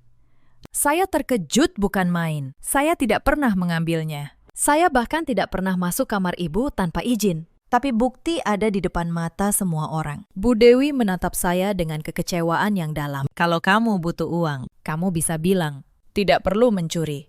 Anindita, saya ingin berteriak bahwa saya dijebak. Tapi siapa yang akan percaya? Saya hanya bisa menelan kepahitan itu sambil mencatat dalam hati. Satu lagi luka yang ditorehkan tangan Sherina. Saya mulai mengerti bahwa di rumah ini kebenaran tidak ditentukan oleh fakta, melainkan oleh siapa yang paling pandai bicara. Baskara di tengah semua itu semakin jauh. Pekerjaannya menumpuk. Setiap kali saya mencoba bicara tentang Sherina, ia menganggap saya cemburu berlebihan. Sherina itu masih saudara. Anindita, katanya. Jangan begitu pada keluarga sendiri. Keluarga sendiri. Kata itu menjadi tameng yang melindungi Sherina dari setiap kecurigaan. Sementara saya, sang istri, justru semakin dianggap orang luar. Saya ingat satu malam, saya duduk sendirian di balkon kamar, menatap lampu-lampu kota Jakarta. Saya bertanya pada diri saya sendiri, kapan rumah yang dulu menyambut saya dengan tangan terbuka ini berubah menjadi tempat yang membuat saya merasa asing? Saya belum tahu jawabannya. Tapi saya tahu satu hal, saya tidak boleh kehilangan diri saya. Betapapun mereka berusaha mengikis saya sedikit demi sedikit. Itulah sebabnya, ketika malam itu saya menemukan ponsel kedua di tas Sherina. Saya tidak panik. Saya sudah lama menunggu satu kepingan bukti yang nyata. Dan ketika kepingan itu akhirnya ada di tangan saya tahu. Suatu hari, ia akan berbicara untuk saya. Saya hanya tidak menyangka suatu hari itu datang. Setelah saya kehilangan segalanya terlebih dahulu. Malam itu, sebelum saya sempat berbuat apapun, Bu Dewi memanggil seluruh keluarga ke ruang tamu. Di atas meja sudah tergeletak map berwarna coklat. Baskara, kata Bu Dewi. Mama sudah memutuskan demi nama baik keluarga ini. Perceraian adalah jalan terbaik. Saya merasa lantai bergoyang di bawah kaki saya. Saya menatap Baskara, memohon dengan tatapan saya. Tapi ia hanya menunduk. Tidak satu kata pun keluar dari mulutnya. Mas, suara saya nyaris hilang. Kamu percaya pada mereka. Kamu tidak mau mendengar saya. Baskara menghela napas panjang. Sudahlah, Anindita. Aku lelah bertengkar. Lelah. Lagi-lagi kata itu. Sherina berdiri di sudut ruangan. Wajahnya pura-pura sedih. Tapi di balik kepura-puraan itu, saya tahu ia sedang merayakan. Bu Dewi mendorong map coklat itu ke arah saya. Tanda tangani. Mama sudah menyiapkan semuanya. Kamu akan dapat sejumlah uang. Cukup untuk hidup. Saya membuka map itu. Surat cerai. Sudah lengkap. Hanya menunggu tanda tangan saya. Saya bisa saja melawan. Saya bisa mengeluarkan bukti di ponsel saya saat itu juga. Tapi saya menatap wajah Baskara. Wajah pria yang lebih memilih percaya pada kebohongan daripada pada saya. Dan saat itu, saya menyadari sesuatu. Cinta yang harus saya buktikan dengan memohon. Bukanlah cinta yang layak saya pertahankan. Saya mengambil pena. Tangan saya tidak gemetar lagi. Saya menandatangani surat itu. Baik, kata saya pelan. Saya pergi. Tapi suatu hari, kalian akan tahu siapa yang sebenarnya bersalah di rumah ini. Sherina tersenyum kecil. Drama sekali. Mbak, saya tidak menjawabnya. Saya naik ke kamar, mengepak satu koper, dan turun kembali. Saya tidak mengambil satupun perhiasan pemberian keluarga itu. Saya hanya membawa pakaian saya, alat gambar saya, dan harga diri saya. Di depan pintu, Bu Dewi berkata satu kalimat terakhir. Kamu memang tidak pernah pantas masuk ke keluarga ini. Saya berbalik menatapnya. Mungkin, Bu. Tapi setidaknya, saya tidak pernah memfitnah orang yang tidak bersalah. Lalu, saya melangkah keluar ke dalam hujan September. Saya tidak tahu. Di dalam tubuh saya, dua kehidupan kecil sedang mulai tumbuh. Saya baru menyadarinya 3 minggu kemudian. Saat itu, saya sudah tinggal di sebuah rumah kontrakan kecil di Bekasi, bersama ibu kandung saya, Bu Hani. Pagi itu, saya mual, dan kepala saya berputar. Bu Hani menatap saya lama. Dek, kamu. Terlambat berapa lama? Saya menghitung. Dan jantung saya berhenti sejenak. Hasil tes menunjukkan 2 garis. Lalu pemeriksaan dokter menunjukkan sesuatu yang lebih mengguncang. Bukan 1, tapi 2. Saya mengandung anak kembar. Saya duduk di tepi ranjang, memeluk perut saya, dan menangis. Bukan karena sedih, tapi karena untuk pertama kalinya sejak meninggalkan rumah itu, saya merasa tidak sendirian. Apa kamu akan memberitahu Baskara? Tanya ibu saya pelan. Saya menggeleng. Tidak.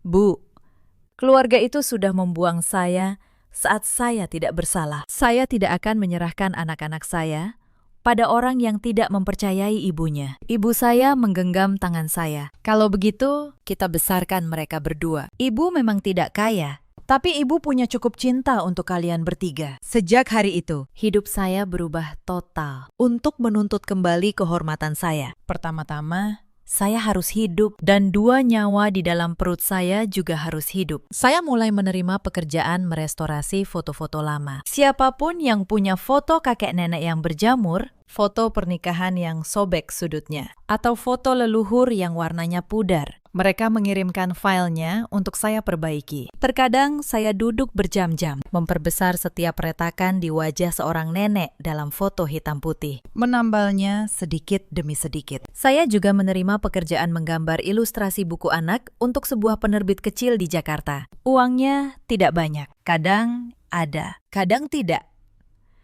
Tapi enaknya, saya bisa bekerja di rumah tanpa harus bertemu banyak orang. Siang hari saya ke pasar, memasak, dan memperbaiki foto. Malam hari, saya menggambar sampai mata terasa perih. Terkadang makanan saya hanya semangkuk nasi hangat dengan telur ceplok dan kecap. Kadang, lebih baik, ada semangkuk sayur bayam dan sepotong ikan kembung goreng. Saya tidak berani mengeluh. Orang sudah mendorong saya keluar dari pintu. Kalau saya masih duduk di tengah jalan mengeluh kedinginan, siapa yang akan menggelar tikar untuk saya? Perut saya membesar, beban kerja saya juga. Ada malam-malam saat punggung saya sakit luar biasa, dan saya tetap menggambar sampai subuh karena tenggat penerbit.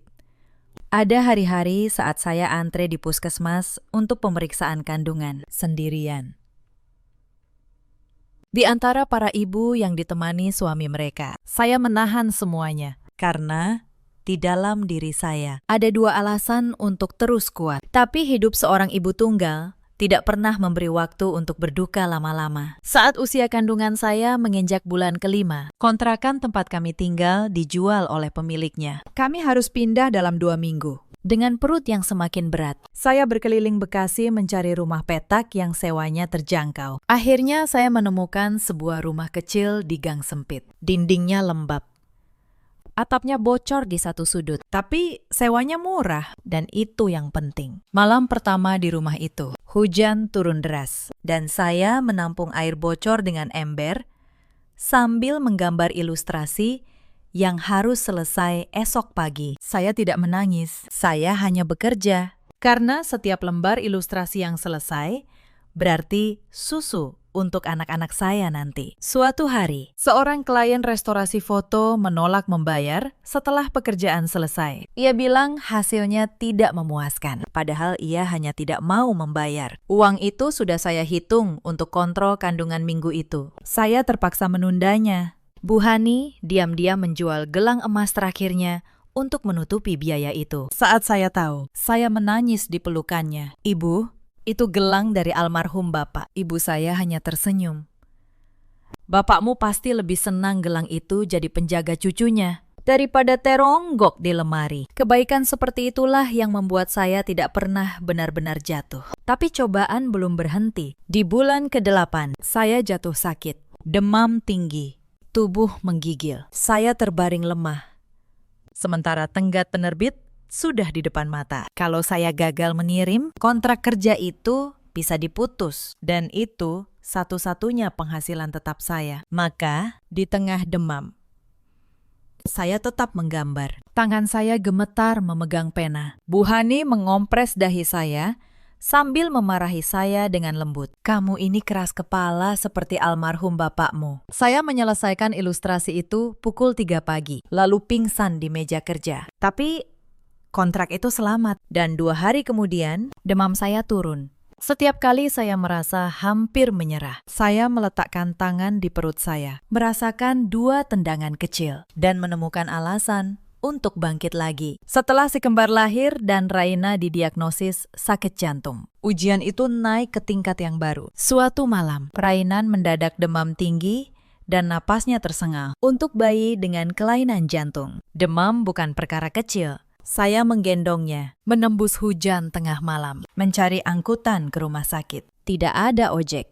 Tidak ada taksi. Akhirnya, seorang tetangga, Pak Darto, tukang bubur yang baik hati, mengantar kami dengan motor bututnya. Saya memeluk Raina erat di tengah hujan. Sementara Raka, saya titipkan pada ibu saya. Malam itu, Raina dirawat. Dokter berhasil menstabilkan kondisinya. Tapi biaya perawatan menguras seluruh tabungan saya. Esoknya, saya kembali mengambil lebih banyak pekerjaan, bekerja siang malam, demi menutup lubang di kantong yang sama dalamnya dengan lubang di jantung putri saya. Ada satu malam yang tidak akan pernah saya lupakan. Saya kehabisan uang untuk membeli susu. Toko sudah tutup. Raka menangis kelaparan. Saya duduk di lantai dapur, memeluk kedua anak saya. Dan untuk pertama kalinya sejak diusir, saya benar-benar merasa hancur. Tapi saat itu, Raka yang masih bayi berhenti menangis, dan tangannya yang mungil menggenggam jari saya, seolah berkata, "Jangan menyerah."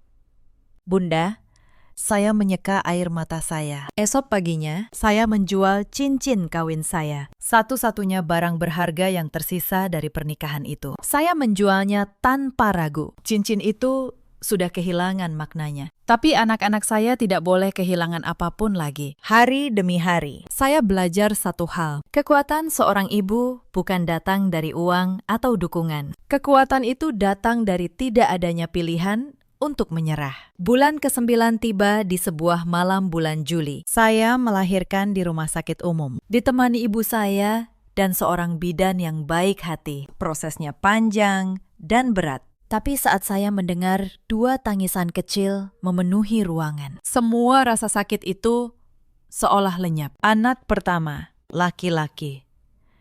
Saya menamainya Raka. Anak kedua, perempuan.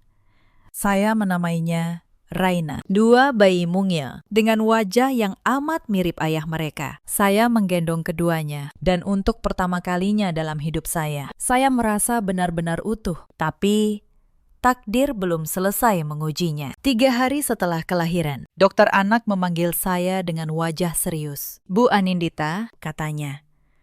"Putri ibu, Rainan, ada sesuatu pada jantungnya. Kami mendeteksi sebuah kelainan bawaan. Namanya defek septum ventricle. Ada lubang kecil pada bilik jantungnya. Dunia saya seolah runtuh untuk kedua kalinya. Apa? Apa itu berbahaya? Dokter, untuk sekarang, lubangnya masih kecil. Banyak kasus menutup sendiri seiring pertumbuhan. Tapi Raina harus dipantau ketat. Setiap beberapa bulan harus periksa jantung. Dan kalau dalam setahun, lubangnya tidak menutup, mungkin perlu tindakan. Operasi untuk bayi sekecil itu. Malam itu, saya duduk di samping box bayi, menatap Raina yang tidur. Dan saya berjanji dalam hati, apapun yang terjadi, Bunda akan membuatmu sehat. Bunda tidak akan menyerah. Sejak hari itu, hidup saya berlomba dengan waktu. Biaya pemeriksaan jantung tidak murah. Setiap kunjungan ke dokter spesialis menelan biaya yang besar. Belum lagi susu, popok, dan kebutuhan 2 bayi sekaligus. Saya menggandakan pekerjaan saya. Saya mengambil setiap proyek restorasi yang masuk. Saya menggambar ilustrasi sampai jari saya kaku. Saya tidur 3 jam semalam.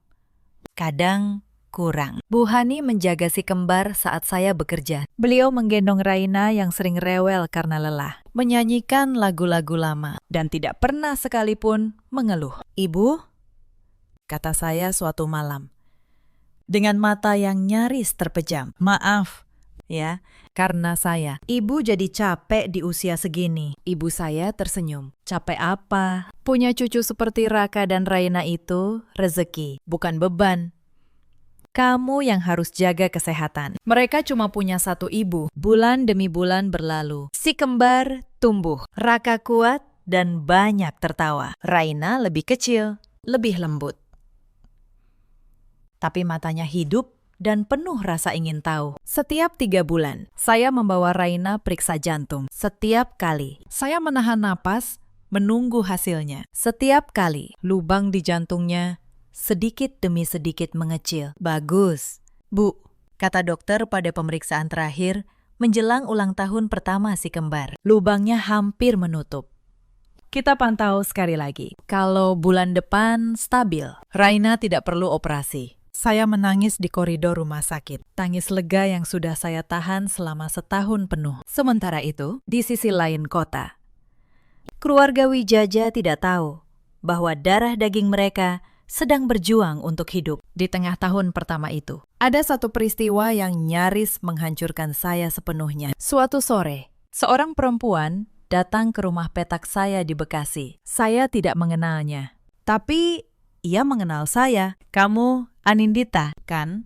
katanya dengan nada merendahkan. Mantan istri Baskara Wijaja. Saya mengangguk waspada. "Ada perlu apa?" Perempuan itu tersenyum sinis. "Aku diutus Sherina. Dia dengar kamu melahirkan. Dia ingin memastikan kamu tidak macam-macam." Mengaku-ngaku anak itu anak Baskara demi uang. Darah saya mendidih, tapi saya menahan diri. Katakan pada Sherina, saya tidak butuh sepeser pun dari keluarga itu. Anak-anak saya cukup punya saya. Perempuan itu melirik ke dalam rumah, ke arah 2 boks bayi sederhana. "Hidup begini, kamu yakin sanggup membesarkan 2 anak? Salah satunya sakit-sakitan pula." Dengar-dengar, kalimat itu menusuk tepat di luka saya yang paling dalam. Bagaimana mereka tahu tentang jantung Raina? Rupanya tangan Sherina menjangkau lebih jauh daripada yang saya kira. Saya berdiri tegak di ambang pintu. "Pulang dan sampaikan ini.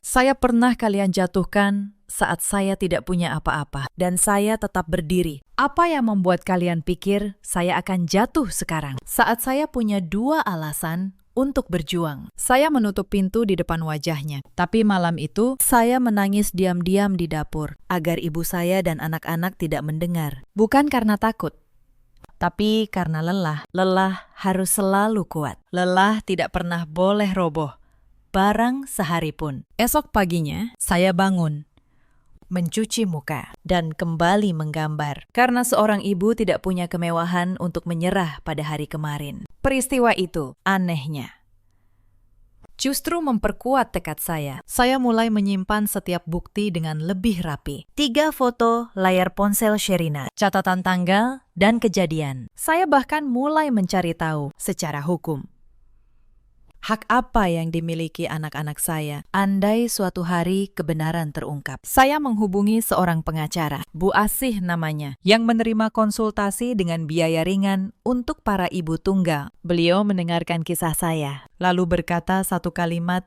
yang saya simpan sampai sekarang. "Bu Anindita, fitnah memang bisa menjatuhkan seseorang dengan cepat, tapi kebenaran sekali ia berdiri. Tidak ada kebohongan yang bisa merobohkannya. Simpan bukti ibu. Suatu hari, ia akan jadi senjata ibu." Kalimat itu menyalakan sesuatu di dalam diri saya. Saya tidak lagi sekadar bertahan hidup. Saya mulai bersiap untuk hari pembuktian. Kapanpun hari itu datang. Saya tidak tahu hari itu akan datang lewat sebuah bisikan dokter di koridor rumah sakit. Setahun kemudian, sementara saya berjuang dalam diam, ada perubahan yang perlahan terjadi di rumah keluarga Wijaja yang baru saya ketahui belakangan. Setiap kali Baskara melihat kursi kosong di meja makan, tempat saya dulu duduk, ada kehampaan yang tidak bisa ia jelaskan. Rumah itu menjadi sunyi tanpa suara.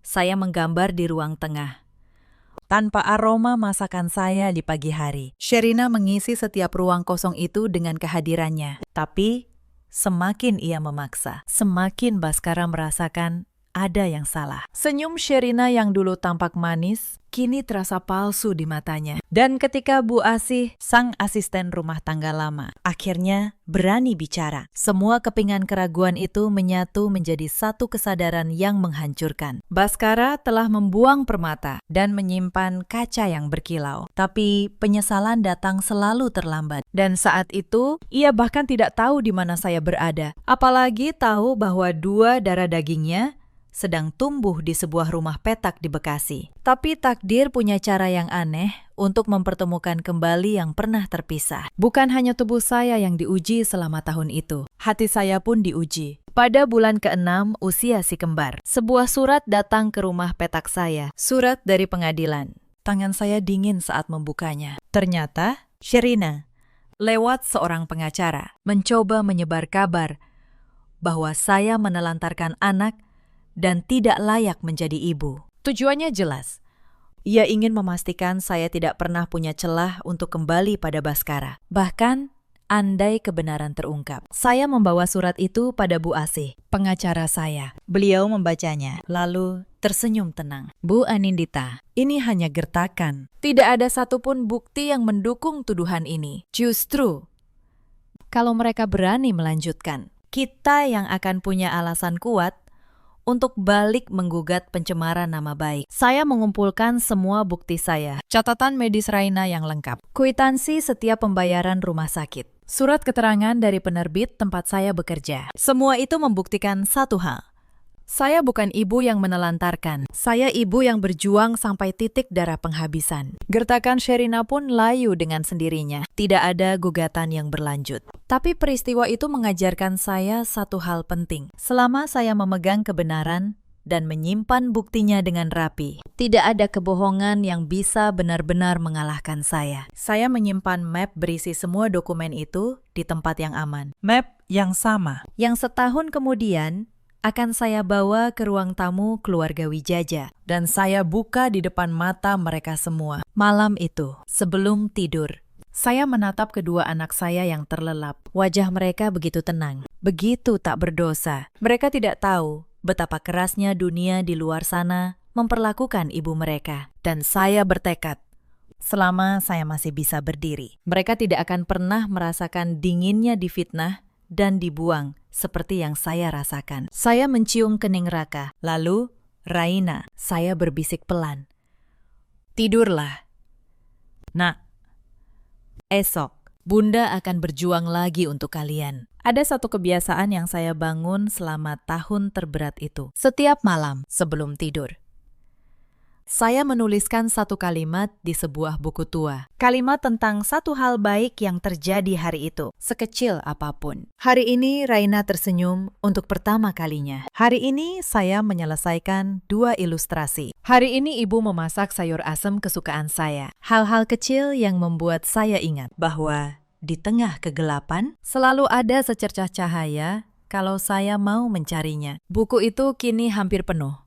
Dan setiap kali saya membukanya kembali, saya tidak melihat catatan seorang perempuan yang dibuang. Saya melihat catatan seorang ibu yang menolak kalah. Saya pernah membaca bahwa emas tidak akan pernah tahu seberapa murni dirinya sampai ia melewati api. Mungkin itulah yang sedang saya jalani. Api yang menempa, bukan api yang membakar habis. Dan di antara semua catatan kecil itu, ada satu kalimat yang saya tulis paling besar di halaman terakhir. Saya menulisnya pada malam saat Raina pertama kali melewati pemeriksaan jantung tanpa keluhan. Kalimat itu berbunyi sederhana. Bunda tidak menyerah hari ini, dan Bunda tidak akan menyerah esok. Suatu hari, saat saya membawa Raina untuk pemeriksaan terakhir, sesuatu terjadi yang mengubah segalanya. Rumah sakit itu adalah rumah sakit terbaik untuk jantung anak di Jakarta. Saya rela menempuh perjalanan jauh dari Bekasi demi Raina. Dokter spesialis yang menangani Raina bernama Pak Reza. Beliau ramah dan teliti. Hari itu, beliau memeriksa Raina dengan saksama, lalu tersenyum. Bu Anindita, saya punya kabar baik. Lubang di jantung Raina sudah menutup sempurna. Putri ibu sehat, tidak perlu operasi. Saya memeluk Raina erat-erat dan air mata saya jatuh tanpa bisa saya tahan. Setahun perjuangan, malam tanpa tidur, antrean panjang, semuanya berakhir dengan satu kalimat ini. Tapi saat saya berdiri hendak pamit, Pak Reza menahan saya. Wajahnya sedikit berubah. Bu, ada satu hal lagi. Mungkin ini bukan urusan medis, tapi saya merasa perlu menyampaikannya. Saya menatapnya bingung. Beberapa minggu lalu, ada seorang pasien dewasa di lantai atas. Pemeriksaan jantung rutin. Dia kebetulan melihat berkas Raina di meja saya. Lalu dia bertanya banyak hal. Tentang ibu Raina. Tentang tanggal lahir si kembar. Jantung saya mulai berdebar. Saya tidak memberitahu apapun. Tentu saja. Itu rahasia pasien. Tapi orang itu meninggalkan kartu nama dan memohon. Kalau ibu dari anak kembar ini datang lagi, tolong sampaikan bahwa dia ingin bertemu. Pak Reza berbisik pelan. Di ujung koridor, dia menunggu hari ini. Bu, sejak pagi. Tangan saya membeku. Siapa? Doktor. Pak Reza menyebutkan satu nama. Baskara Wijaja. Dunia di sekitar saya seakan berhenti berputar. Saya menggendong Raina, menggandeng Raka, dan berjalan perlahan ke ujung koridor. Dan di sana berdiri seorang pria yang dulu pernah menjadi suami saya. Baskara terlihat lebih kurus. Wajahnya lelah saat matanya menangkap sosok saya. Dan kemudian dua anak kecil di samping saya. Tubuhnya seperti tersengat. Ia menatap Raka. Lalu Raina. Wajah dua anak itu adalah cerminan wajahnya sendiri. Tidak ada yang bisa menyangkalnya. Anindita. Suaranya bergetar. Mereka. Apakah mereka? Saya tidak menjawab. Saya hanya menatapnya. Dingin dan tenang. Seperti yang sudah saya latih selama setahun. Mereka anak saya, kata saya akhirnya. Hanya anak saya. Baskara terhuyung. Ia bersandar pada dinding koridor. Kenapa kamu tidak pernah memberitahu aku? Memberitahu apa, Mas? Suara saya tetap datar. Bahwa istri yang kalian buang seperti sampah sedang mengandung darah daging kalian. Untuk apa? Supaya keluarga kalian bisa menuduh saya lagi. Supaya Sherina bisa memfitnah saya lagi. Nama itu membuat wajah Baskara berubah. Sherina. Ulangnya pelan. Ya, Sherina. Saya menatapnya tajam. Apakah kalian akhirnya tahu kebenarannya? Atau kalian masih percaya saya berselingkuh dengan pria di foto itu? Baskara terdiam lama. Lalu ia berkata dengan suara serat. Aku tahu sekarang, Anindita. Aku tahu semuanya. Dan aku datang bukan untuk menyalahkanmu. Aku datang untuk memohon maaf. Ternyata, selama setahun ini, kebenaran perlahan terungkap di rumah keluarga Wijaja. Beberapa bulan setelah saya pergi, Sherina mulai menunjukkan warna aslinya. Dengan saya tersingkir, ia mulai mendekati Baskara secara terang-terangan. Ia bertingkah seolah dialah pengganti yang pantas. Tapi Baskara, meski lelah dan terluka, bukan pria bodoh. Ia mulai curiga pada sikap Sherina yang terlalu cepat berubah. Lalu suatu hari, seorang asisten rumah tangga lama, Bu Asih, yang dulu bekerja di rumah Wijaja, datang menemui Baskara diam-diam. Bu Asih sudah lama ingin bicara, tapi takut. Setelah ia berhenti bekerja, akhirnya ia berani. Mas Baskara, kata Bu Asih. Saya tidak bisa diam terus. Malam sebelum Mbak Anindita pergi, saya melihat Mbak Sherina mengetik pesan dari ponsel lain di dapur. Pesan-pesan untuk dikirim seolah dari Mbak Anindita. Saya melihatnya dengan mata saya sendiri. Baskara terguncang. Ia mulai menyelidiki. Ia memeriksa rekaman CCTV lama rumah yang masih tersimpan. Dan di sana terekam jelas Sherina di kafe yang sama mengikuti Anindita. Lalu memotret dari sudut yang sengaja menyesatkan. Sherina di sebuah ruangan, mengetik pesan-pesan mesra itu di ponsel kedua. Semua kepingan menyatu. Foto palsu, pesan palsu, fitnah yang disusun dengan rapi. Baskara membawa bukti itu kepada ibunya, Bu Dewi. Dan untuk pertama kalinya, wajah Bu Dewi yang selalu angkuh, pucat pasi. Tapi mereka tidak tahu di mana saya berada. Saya sudah pindah, mengganti nomor, dan menghilang dari kehidupan mereka. Sampai hari ini, di koridor rumah sakit, ketika takdir mempertemukan kembali, saya mendengarkan semuanya dengan tenang. Tidak ada lagi air mata, tidak ada lagi amarah yang meledak. Hanya ketenangan dingin seseorang yang sudah melewati badai dan keluar lebih kuat. Jadi sekarang kalian tahu, saya tidak bersalah, kata saya. Lalu, apa? Kalian ingin saya kembali? Berpura-pura semua ini tidak pernah terjadi. Baskara menggeleng. Tidak. Anindita, aku tidak berhak meminta itu. Aku ingin bertanggung jawab pada anak-anak. Dan aku ingin kebenaran ini diluruskan. Di depan semua orang. Ibuku, Sherina, seluruh keluarga. Mereka harus tahu apa yang sebenarnya mereka lakukan padamu. Saya menatap kedua anak saya. Raka memandang Baskara dengan rasa ingin tahu. Raina memeluk leher saya, malu-malu. Saya berpikir lama. Lalu, saya berkata, baik, saya akan datang, tapi bukan untuk kembali pada keluarga itu. Saya datang untuk menutup buku ini sekali untuk selamanya. 3 hari kemudian, sebuah pertemuan keluarga digelar di rumah keluarga Wijaja. Saya datang dengan mengenakan pakaian sederhana. Tidak ada perhiasan, tidak ada riasan mahal. Saya datang sebagai diri saya sendiri, seorang ibu yang telah membesarkan 2 anak dengan tangannya sendiri. Di ruang tamu yang dulu pernah mengusir saya, kini berkumpul seluruh keluarga. Bu Dewi duduk di kursi utama, wajahnya tegang. Baskara berdiri di sampingnya, dan di sudut ruangan, Sherina duduk dengan wajah pucat, sudah merasakan badai yang akan datang. Saat saya masuk, suasana hening. Semua mata tertuju pada saya, dan pada 2 anak kecil yang saya gandeng. Bu Dewi bangkit dari kursinya. Untuk pertama kalinya, suaranya tidak angkuh. Anindita, ini cucu Mama. Saya tidak menjawab pertanyaan itu. Saya membuka sebuah map yang saya bawa dan meletakkannya di atas meja. Sebelum kita bicara tentang apapun, kata saya, tenang. Saya ingin meluruskan satu hal yang kalian renggut dari saya setahun lalu. Kehormatan saya. Saya mengeluarkan lembaran pertama. Ini hasil tes laboratorium. 3 gambar dari sebuah ponsel kedua yang saya temukan di tas Sherina malam sebelum saya diusir. Di dalamnya tersimpan draft semua pesan mesra yang katanya saya kirim. Pesan yang menjadi dasar kalian menceraikan saya. Wajah Sherina memutih. Itu tidak benar.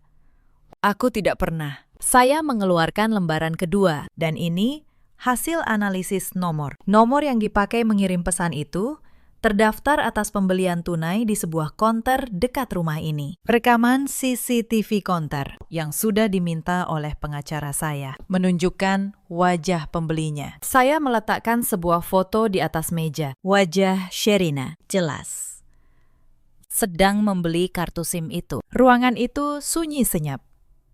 Bu Dewi menatap foto itu dengan tangan gemetar. Saya mengeluarkan lembaran ketiga. Dan ini, rekaman CCTV rumah ini sendiri yang dipulihkan oleh Mas Baskara. Sherina mengikuti saya ke kafe. Sherina mengetik pesan. Semuanya terekam. Sherina berdiri tiba-tiba. Tubuhnya bergetar. Kalian percaya pada dia? Dia cuma tukang gambar miskin. Aku. Cukup. Sherina. Suara itu datang dari Bu Dewi. Wajah beliau yang dulu selalu dingin pada saya, kini penuh amarah. Tapi amarah itu tertuju pada Sherina. Selama setahun ini, Mama menutup mata, kata Bu Dewi dengan suara pecah. Mama menolak percaya pada bukti yang dibawa Baskara. Karena Mama malu mengakui, Mama telah menghancurkan menantu yang baik. Tapi sekarang, di depan mata Mama sendiri, Sherina, apa yang sudah kamu lakukan? Sherina jatuh terduduk. Air matanya mengalir. Tapi kali ini, bukan pura-pura. Aku hanya ingin posisi itu seharusnya jadi milikku. Baskara, kekayaan ini. Semua. Seharusnya. Daimete. Suara Baskara dingin. Kamu menghancurkan keluargaku. Kamu membuat anak-anakku tumbuh tanpa ayah selama setahun. Demi kerakusanmu. Bu Dewi berjalan mendekati saya. Dan di depan semua orang. Perempuan yang dulu mengusir saya itu perlahan menunduk. Tangannya menggenggam tangan saya. Persis seperti di hari pernikahan dulu. Tapi kali ini, genggaman itu gemetar. Anindita, kata beliau dengan suara hancur. Mama tidak punya muka untuk meminta apapun darimu. Mama yang bersalah. Mama yang termakan fitnah. Mama yang mengusirmu saat kamu sedang mengandung cucu Mama. Maafkan Mama. Mama mohon. Saya menatap perempuan tua yang menunduk di depan saya. Hati saya bergetar. Tapi saya tidak membungkuk untuk menariknya berdiri terlalu cepat. Bu, kata saya pelan. Setahun lalu, di pintu ini, ibu berkata, saya tidak pernah pantas masuk ke keluarga ini. Kalimat itu menemani saya di setiap malam saya menggambar sampai subuh. Di setiap antrean rumah sakit, saat saya sendirian menggendong Raina yang sakit jantung. Bu Dewi terisak. Jantung. Raina sakit jantung. Iya. Bu, cucu ibu lahir dengan lubang di jantungnya. Dan selama setahun, saya berjuang sendiri membiayai pengobatannya. Sementara keluarga ini tidak tahu. Bahkan, mereka ada di dunia. Ruangan itu dipenuhi isak tangis. Bahkan Baskara menutup wajahnya. Saya menarik napas panjang. Lalu, saya membantu Bu Dewi berdiri. Saya tidak datang untuk membalas dendam. Bu, saya datang supaya kebenaran berdiri tegak di ruangan yang sama tempat saya dijatuhkan. Itu sudah cukup bagi saya. Saya menoleh pada Sherina yang masih terduduk. Dan kamu, saya tidak akan menuntutmu, bukan karena saya memaafkanmu, tapi karena hidupmu dengan semua kebencian di dalamnya sudah cukup menjadi hukumanmu sendiri. Hari itu, urusan hukum diselesaikan dengan tenang. Sherina diminta meninggalkan rumah keluarga Wijaja hari itu juga. Tidak ada lagi tempat puntonya di sana. Baskara mengakui Raka dan Raina secara resmi sebagai anaknya. Bukan untuk menariknya dari saya, tapi untuk bertanggung jawab atas masa depan mereka. Ia bersikeras menanggung seluruh biaya pendidikan dan kesehatan kedua anak itu. Tapi saya tidak kembali menjadi istrinya. Sebagian luka, sekali retak, tidak bisa dipulihkan hanya dengan permintaan maaf. Saya memilih tetap berdiri di atas kaki saya sendiri, seperti yang sudah saya lakukan selama setahun. Baskara menerima keputusan itu. Aku tidak berhak memintamu lebih, katanya.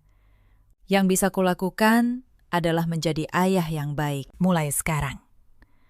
Dan menjadi orang yang tidak akan pernah lagi meragukanmu. Bulan-bulan berikutnya, hidup saya perlahan menemukan kedamaian. Saya tetap tinggal di Bekasi bersama ibu saya. Pekerjaan ilustrasi saya semakin dikenal. Dan penerbit mulai memberi proyek yang lebih besar. Saya tidak lagi tidur 3 jam semalam. Si kembar tumbuh sehat dan ceria. Raina, yang dulu lahir dengan jantung yang rapuh, kini berlari-lari di halaman. Tertawa paling keras di antara semuanya. Baskara datang berkunjung setiap akhir pekan. Pelan-pelan, Raka mulai menerimanya. Raina butuh waktu lebih lama.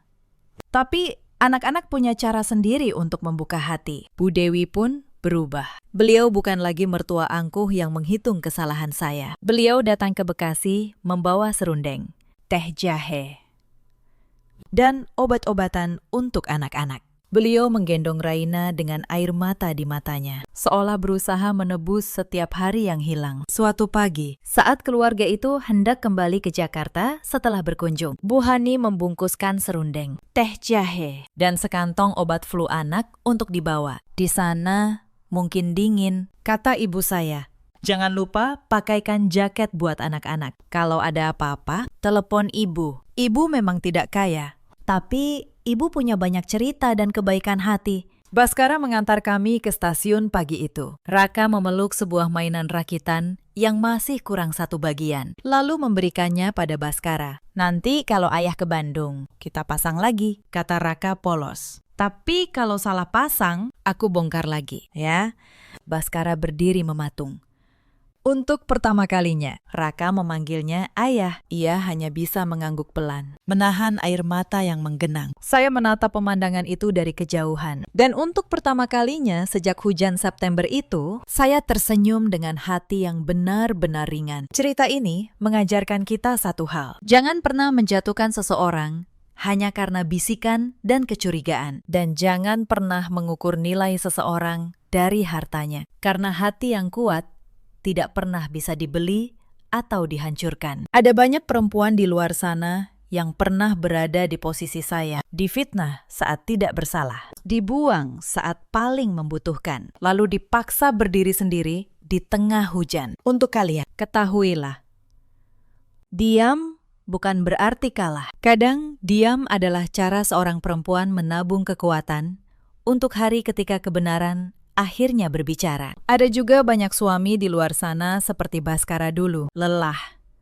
lalu memilih percaya pada yang paling mudah, bukan pada yang paling benar. Semoga mereka belajar bahwa keraguan pada orang yang mencintaimu adalah luka yang paling lama sembuhnya. Ada pula para ibu mertua karena takut kehilangan kendali atas anaknya, justru menghancurkan orang yang paling tulus dalam keluarga mereka. Semoga mereka belajar bahwa cinta sejati tidak pernah perlu menyingkirkan siapapun. Sherina pergi tanpa kabar, membawa kebencian yang tidak pernah membuatnya bahagia. Bu Dewi menghabiskan sisa hidupnya menebus kesalahannya, menjadi nenek yang penuh kasih. Baskara menjadi ayah yang bertanggung jawab, meski tidak pernah lagi menjadi suami saya. Dan saya, Anindita Kirana, akhirnya berdiri tegak. Bukan sebagai istri siapapun, tapi sebagai ibu dari 2 anak yang saya besarkan dengan cinta dan keringat saya sendiri. Dalam hidup, kita selalu punya pilihan. Kita bisa memilih hancur oleh ketidakadilan, atau memilih bangkit dan membiarkan waktu membuktikan siapa kita sebenarnya. Kalau kisah ini menyentuh hati Anda, ceritakan kisah kalian di kolom komentar. Bagikan pada mereka yang mungkin sedang berjuang dalam diam. Terima kasih sudah menemani sampai akhir.